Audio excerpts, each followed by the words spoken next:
Welcome back to the Discount Property Investor Podcast. Our mission is to share what we have learned from our experience and the experience of others to help you make more money investing like a pro. We want to teach you how to create wealth by investing in real estate the Discount Property Investor way. To jumpstart your real estate investing career, visit freewholesalecourse.com, the most complete free course on wholesaling real estate ever. Thanks for tuning in. All right, guys, welcome back to the Discount Property Investor Podcast. Today, I am joined by my co-host, Mike Slane. Hey, Dave, it's been a while. Mike, it is too long. It's been a couple of months, I feel like, man. We've too long. just been busy. I know I've done a few episodes, and you may have done a couple on your own as well here, bud, but I'm just really happy to... No, I've been slacking. I've been slacking on these the podcasts, so I'm glad you've been picking that up. And no, we've just been crazy busy with the market and everything that's going on. I mean, it's a crazy time to be in real estate. It really is. And, I manage a little bit more of the rental and some of the flip side, and you manage a lot of our wholesaling, and it's affected both of our businesses, just being with the market so hot right now. And it's very rare that you can actually call it the market and kind of refer to the whole country. But I've not heard from any of our students or just in any conversations that it's slow anywhere. We've got just a hot market. Decent properties are selling very, very quickly. Nice properties are selling very quickly over asking price. Just seems like all over the place, right? It's wild, man. It is. It is wild. It is crazy. So here, I'll do a personal story. And Dave, you know about this. I just listed my personal property. And when I bought it, I rehabbed it. We paid about $70,000, and we spent probably $80,000 or so on the initial rehab.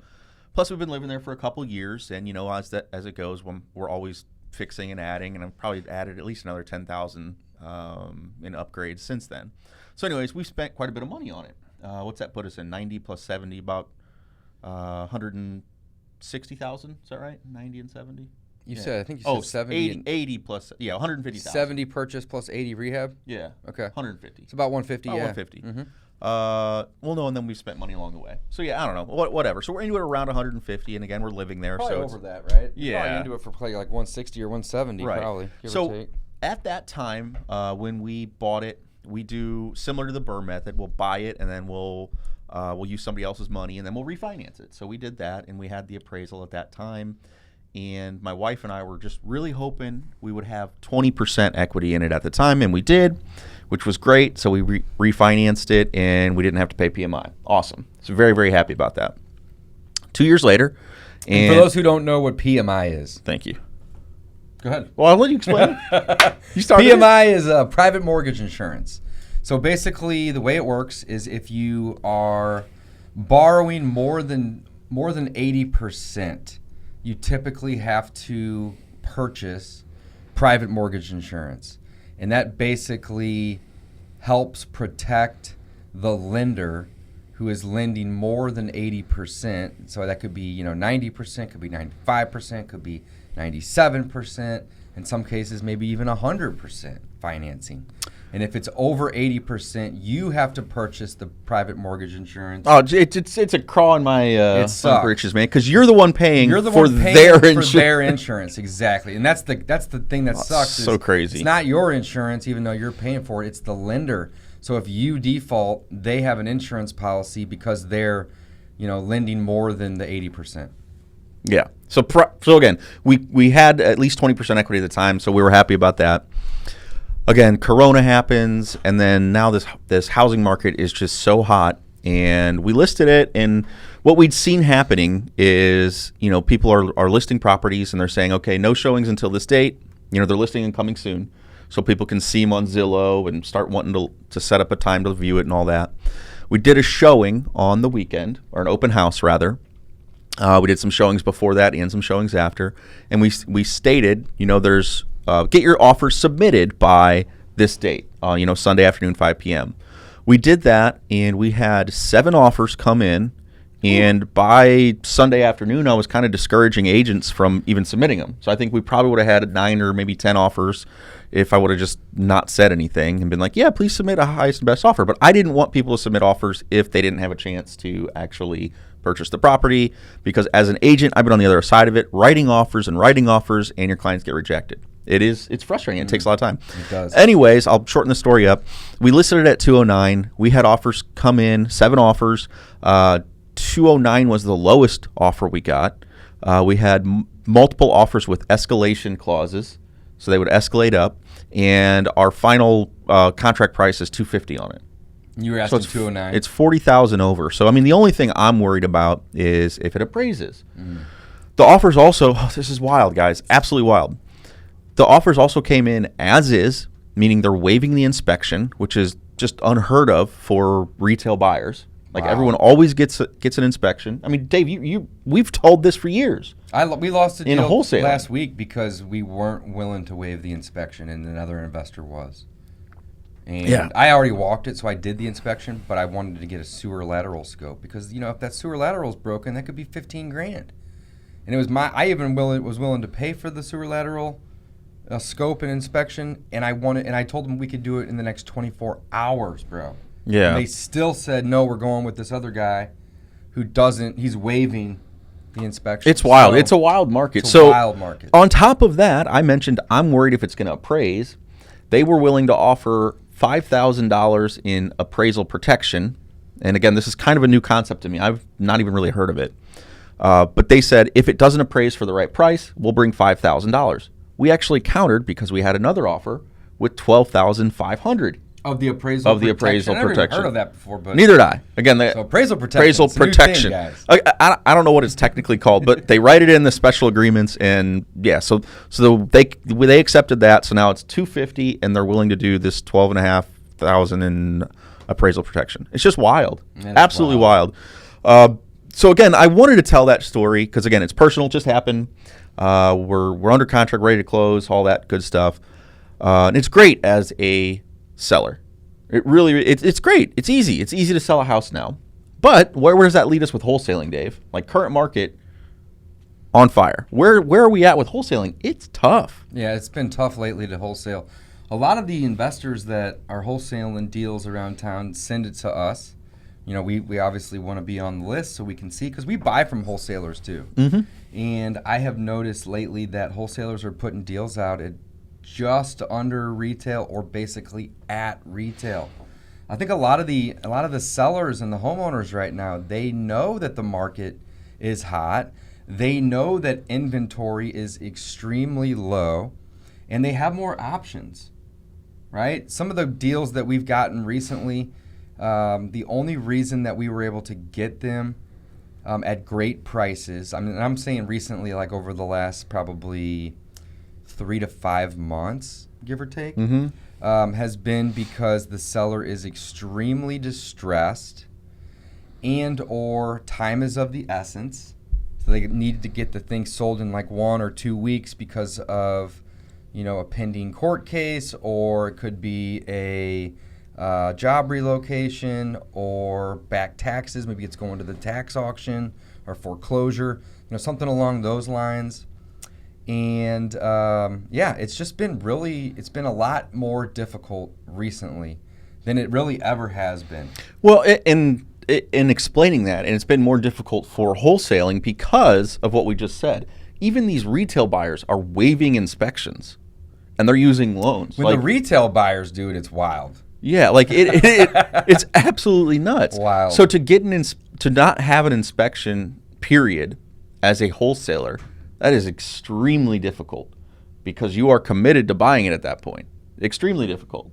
Now, I'm not saying that it's impossible. Yeah, so if you don't have an inspection, there's 1 or 2 things you can do. You can sell it on the photos, or you can bring your buyers with you on your initial walkthrough when you go view it, assuming you do. Well, there's more options. That may not even really be the inspection period or inspection. There's probably other ways. Or the third way, Dave, which is what we do too, is be very, very transparent.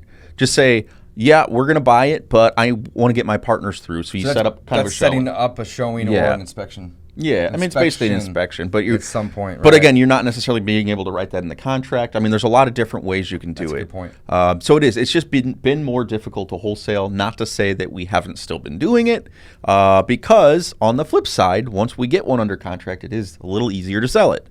So again, but finding those properties has always been, I'd say, key to successful wholesaling is finding good deals, and it remains key and even more important.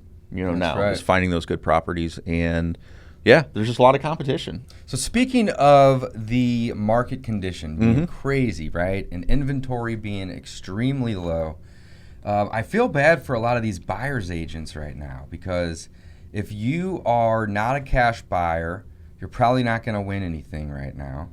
If you are not willing to waive some inspections and or some appraisal contingencies or financing contingencies, you're probably not going to get the deal right now. So, there's a hierarchy of buyers, right?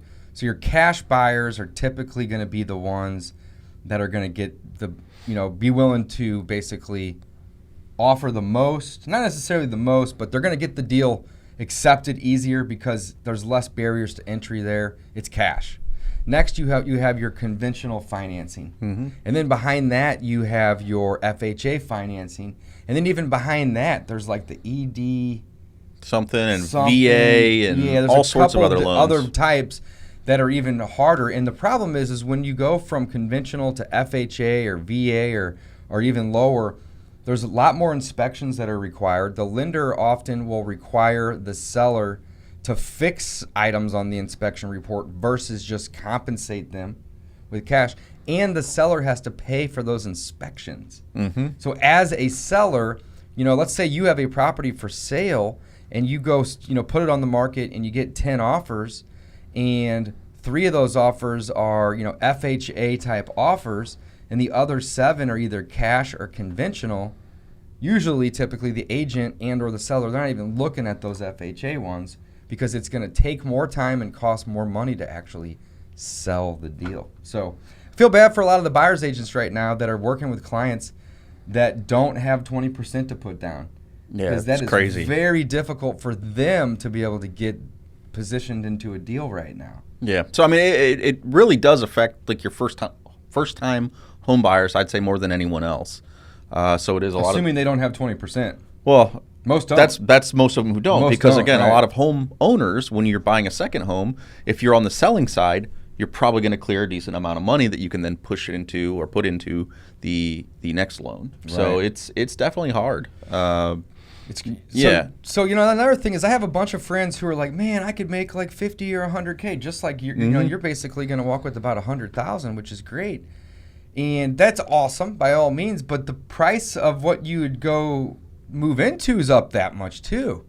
Yep. That's exactly what... You got to be a little careful. Like, don't sell all your properties or even the one you live in. Got to live somewhere, guys. You got to live somewhere, right? So if you sell the one you're living in and you take a substantial profit, that's awesome by all means, especially if it's a primary residence and you've lived there for 2 of the last 5 years. You can basically have a tax-free gain. And depending on if you're married or not, the number is going to vary, but it's like either $250,000 to $500K. Which is awesome, but whenever you go to buy something else, you're going to be paying elevated pricing on that end too.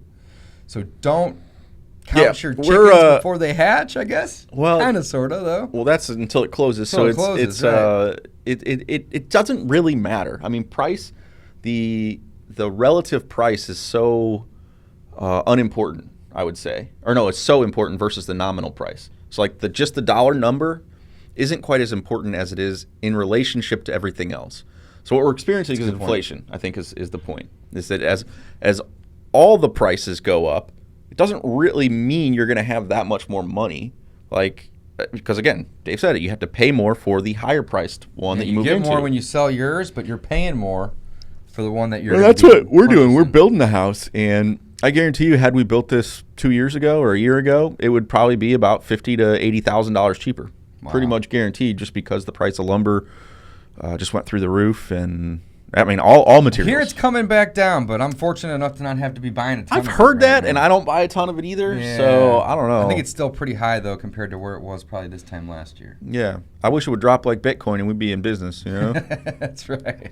That's right. Very cool. So what else? Current market, I think, is kind of the idea to talk or feel out right now. So let's talk about some ways wholesalers can kind of work with the current market or use it to their advantage, or just strategies that are working. And that's kind of what we're struggling with as well in our business is, what do? How do we stand out when the market's super, super hot and there's tons and tons of competition from even retail buyers are kind of working on direct letter campaigns. My sister actually just got a letter from someone. Wow. It was an agent, said, "Hey, I've got clients who want to live in this school district.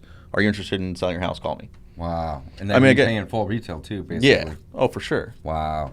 When agents start sending letters, that's wild, man, because all the investors are sending letters and doing lots of other stuff, right? Cold calling, cold texting, radio advertisements, SEO, pay-per-click. I mean, there's 100 different ways, driving for dollars, door knocking, billboards, bandit signs, you name it. I mean, there's a million different ways to go about doing marketing. But when retail buyers are sending letters, agents for buyers, saying, hey, we're willing to pay full price for the property, we just want to be in this neighborhood or in this school district, call us. Wow. Yeah. It makes it difficult for all the investors out here. Yeah. So again, I think that the quality of your leads, unfortunately, it's just a tried and true method, comes in the quantity. You've got to make a lot of contacts, and that's kind of, I think, what we're doing is just trying to get as many eyeballs on our marketing message as possible. So that means more direct mail. It means more phone calls. It means, all that stuff that Dave had mentioned. It's just doing a lot more, which can push the margins down. But like we said, because we are a business and because it's so competitive, once we get a deal, we are able to sell it, which is very, very handy. One of the only gripes I guess one of our guys had recently was that, man, some of these title issues used to hurt when one didn't close. Now it's just brutal. You know, if there's a title issue that really derails a closing, it's just brutal. So yeah, we've been dealing with a lot of title issues lately, and that's, whenever it comes to marketing, and getting somebody to respond to your marketing or actually engage with your marketing, oftentimes the property has title issues, right? Not always, but sometimes. And I feel like the last month or two, Mike, we've been dealing with, I would say probably 30 to 40% of our deals lately have had crazy title issues, and most we're able to get around or fix or work through. Yeah, they just slow down. Some you just can't. There's not enough time, and it's going to be foreclosed on or go to the tax sale, or there's just so much stuff and judgments and things to where the seller isn't willing to bring any money to the table, and we're not willing to pay any more, and it just doesn't work. Like it's just not a possibility. So I feel like we've been dealing with more and more of that lately, but I also feel like the reason the percentage of these title issue type deals is gone up is because we are working deals right now that we probably wouldn't typically work, right? Correct, because typically we would find something, it would be a good deal, we would negotiate it, and we would move forward. Now we find something, it's not really a good deal, we negotiate it, and we move forward. Right. And we negotiate it down into the kind of a deal territory, but those often have the title issues. Right. Then we find the title issues, and we're not able to. Man. Unfortunately, we're not able to get them all through to closing because of that. So yeah, it's tough. It's a tough environment it really out there, is. guys. But we're not here to bring the doom and gloom today. No. Let's wrap this up with a couple tips and tricks Market's hot. on what you can do to get some deals in this super competitive market. Mike, you got a couple for me? Yeah, again, I'd say that the quality of your leads is in the quantity. I like that one. That's always been the case, is that the more marketing you do, the more likely you are to find those sellers that need help or that want your help. Love it. The quality is in the quantity. Love it. That's a great tip, guys. Also, make sure that you're following up with your leads. That is the most important thing. Now, with the new current TCPA regulations and changes, I wouldn't recommend automated follow-up. Automated follow-up really got big over the last maybe 2 or 3 years. And at this point in time, if you're going to be doing follow-up, you should be doing it manually, in my opinion. You should be doing it yourself or hiring a virtual assistant. You should be manually dialing those numbers and leaving unique voicemails. You should be manually texting. You shouldn't use templates, and you shouldn't be using any sort of a robo machine. Again, the laws are changing. However, that doesn't mean you can't follow up. And follow up is so incredibly important, guys. There's some sales statistics that we send out and talk about all the time, right? But 2% of deals happen on the first attempt? Yes. And then 10% after I think the fourth attempt. And then basically 80% of all deals are going to happen between the 7th and 12th contact. And really, I don't even like limiting it to 12. I would say 80% of all the deals happen after the 7th contact. And here's the thing, that might not be 2 or 3 weeks of time. That could be 6 months of time, right? Mike and I's average wholesale deal from about 6 years of data, 7 years at this point even, is 4 to 6 months from when the lead comes in to when we're able to actually go purchase it. Dave, you know what I just realized? And I mean, you probably realized it, is that our tips that we're getting to, and I know the next one you're going to say is be making offers, right? So mine was qualities and the quantity, so do that marketing. So a lot of marketing. You said Follow up. And the third one's going to be make a ton of offers. Guess what, guys? We actually wrote a book called The 3 Pillars of Wholesaling Real Estate. I think it's still available for free download. It is. Discountpropertyinvestor.com. Yeah, so you can check that out. But that is, it was The 3 Pillars 6-8 months ago when we published it. It still is in this crazy hot market. It's still working. Nothing's changed with that. Yeah. I mean, again, I think it's so funny how we can talk about so many different things, and it does just come back to those. Back to those 3 things. So the third thing, guys, make offers, right? Super important. The number of offers that you make matters. If you only make 2 offers in a month, well, it might take you a year or 2 to get a deal. In this market, maybe longer.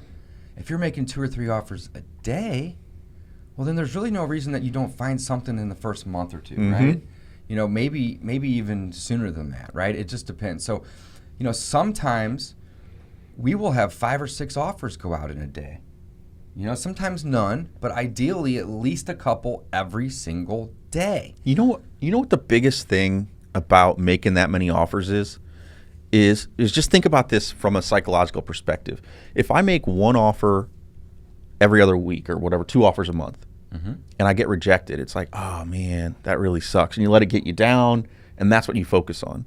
If I make 2 offers a day and they keep getting rejected day after day after day after day, I don't care anymore. Yeah, and then I get one, and then I get one accepted.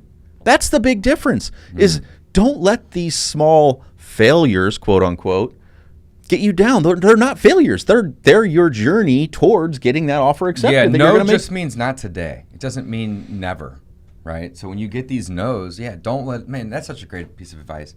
Don't let it bring you down. You got to make offers. I mean, one of my mentors told me once that the number of offers you make directly correlates to the amount of money that you're going to make in this business. And it's so true. It's so true because, sometimes we'll get busy dealing with rentals or fix and flips, and we're not out really looking at that many deals. And I'll notice hey, we didn't really make that many offers this week.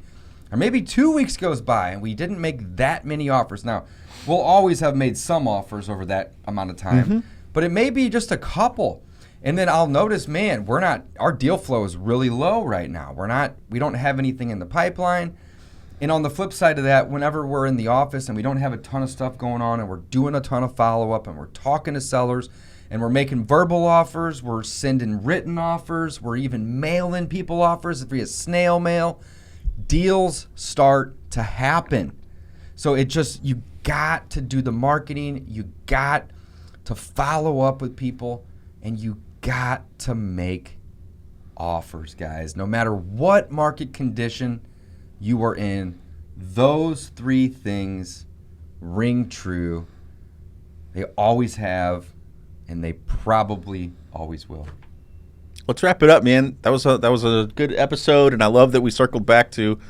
I mean, we're kind of brainiacs here. We circle back to what we circle back to. You know, it's those 3 pillars. Thanks for listening, guys. Thanks for listening, guys. Don't forget, check out discountpropertyinvestor.com if you want that free copy of the 3 pillars of wholesaling real estate. We have an ebook download, as well as the availability for you to just go read it right there on the website.